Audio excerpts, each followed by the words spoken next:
Vous présenter un projet qui sera réalisé, on espère, on le souhaite vivement, sur l'aménagement du quartier des Sertelles. Donc, ils vont vous parler de l'autopromotion. Je ne m'engagerai pas sur ce sujet-là, je ne connais pas très bien, et je laisse la parole à M. Germain, qui va vous présenter ce que c'est que l'autopromotion. Comme disait, la priorité, finalement, quand on démarre, c'est d'avoir un terrain. Finalement, ce n'est pas de se regrouper tout de suite, mais c'est d'avoir un terrain, un lieu où on va pouvoir commencer à travailler autour d'un projet. Le choix de l'Opalmiroise et de la commune de Condren, ça a été justement de dire, on ne sait pas si on va avoir des candidats intéressés par cette démarche. Personne n'est venu nous solliciter, mais c'est plutôt d'offrir les capacités à des gens de le faire. Donc, on envisage de mettre à disposition, pour l'instant, un terrain dans l'ensemble de l'opération. Ce n'est pas la totalité des 90 lots à bâtir. On est parti sur un principe pour des questions d'économie d'échelle, justement, les acquéreurs puissent faire des économies en se regroupant, c'est d'essayer de viser une vingtaine de familles, entre 15 et 20 familles qui pourraient être intéressées par cette démarche. Et donc, on propose un terrain, il est déjà identifié, on propose une assistance, parce que vous avez entendu les gens qui disent 5 ans, des réunions toutes les semaines, plusieurs fois par semaine à certaines périodes. Ça ne serait pas forcément ça, il faut déjà tout de suite vous rassurer. Puisqu'on a raconté sur l'autopromotion, avec ces 3 points, chez moi, chez nous et vivre ensemble. C'est-à-dire que chez moi, c'est le projet sur mesure, c'est des choses que l'on va pouvoir un peu externaliser avec les autres autopromoteurs pour avoir des économies d'échelle sur le parcours du linge, sur les déchets, sur le garage de voitures, sur toute une série de choses qui encombrent la maison.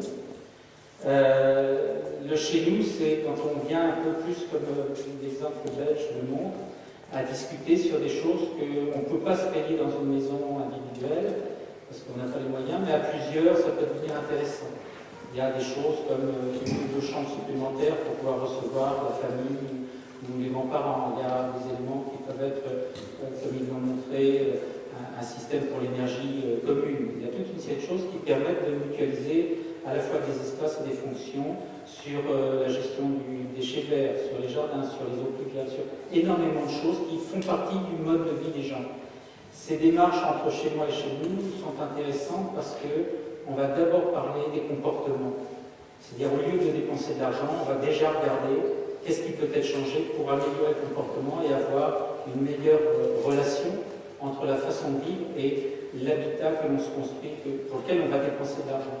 Et puis ensuite, il y a l'échelle un peu plus grande qui fait partie, je pense, d'une grosse partie de notre mission, qui est de voir, en travaillant avec les habitants, les éléments que ces derniers vont exprimer, vont dire, vont mesurer, qui peuvent être intéressants au niveau de l'ensemble du projet de la ZAC. Vous avez entendu l'architecte tout à l'heure qui présentait la démarche de l'éthique opérationnelle, pointer du doigt un certain nombre de choses qui étaient déjà de cet ordre-là, au niveau de la ZAC, sur le problème de la relation à la logique espace vert, qui est un terme un peu ancien, mais d'un espace plus naturel dans lequel on pourrait corriger de façon simple des contraintes du terrain. C'est un terrain relativement humide avec des nappes phréatiques très proches.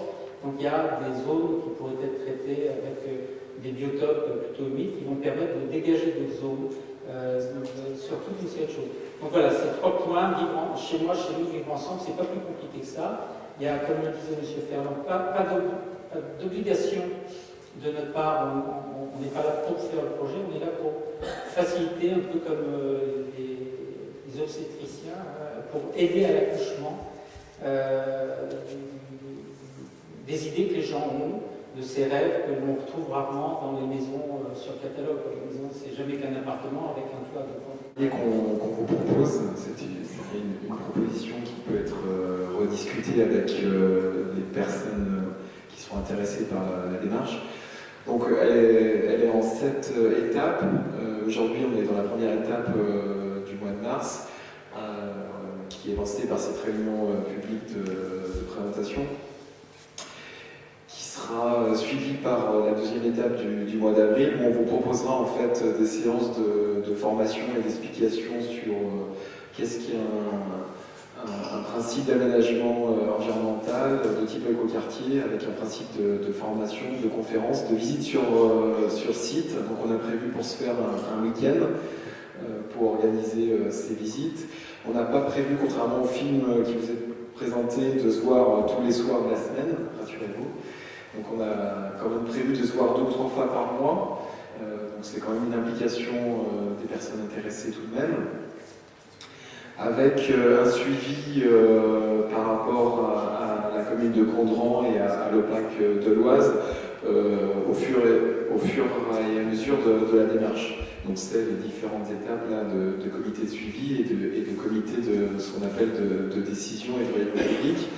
Donc il y aura des ateliers plus thématiques qui vous seront peut-être présentés un peu en détail après, qui seront situés dans le mois de mai, avec une représentation de l'avancement du projet dans une réunion publique numéro 2 qui aura lieu au mois de juin, où là, en fait, avec le groupe des personnes déjà intéressées, on pourra déjà présenter, j'allais dire, une esquisse, une ébauche, au moins des premiers avis, intentions du groupe.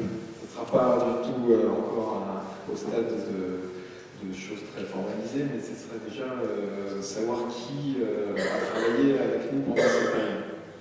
Avec une chose qui est importante, c'est que on a une contrainte de temps et le travail en atelier, c'est un travail de jalonnement.